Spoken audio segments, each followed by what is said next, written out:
Bonjour, je m'appelle José Rodrigues dos Santos, je suis l'auteur de La Clé de Salomon, une suite de la formule de Dieu. Alors, La Clé de Salomon nous raconte une histoire qui commence au CERN à Genève. On trouve un directeur de CIA mort au accélérateur de particules et il laisse dans ses mains un papier avec le nom de Tomàs Noronha, notre héros. Alors, la CIA soupçonne Tomàs d'être l'auteur du crime et va le chasser.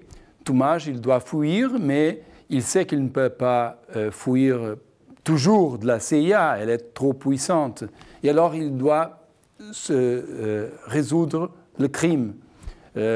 Pourquoi est-ce que le directeur de CIA est mort? Alors, ça, c'est le côté fictionnel du roman. Et dès ce point-là, on arrive au côté non fictionnel du roman. Il nous parle avec un polar et une histoire d'amour. Il nous parle des informations vraies autour de la conscience. La conscience est le sujet du roman, La Clé de Salomon, et en différents aspects. Par exemple, est-ce que l'âme existe? Qu'est-ce qui se passe quand on est mort? Quelle est la réponse de la science à ce mystère-là? Ce qui se passe après la mort? Qu'est-ce qui se passe avec les expériences de presque mort? Et puis, le problème de la conscience, les scientifiques, on a découvert qu'il est possible, avec la conscience, de créer la réalité.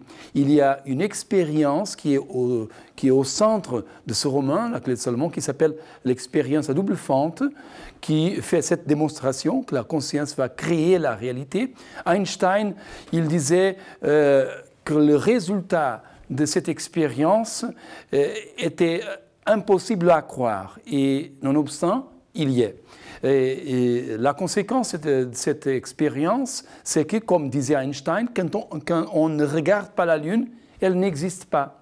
Alors, c'est autour de ce vrai mystère scientifique que la Clé de Salomon se trouve.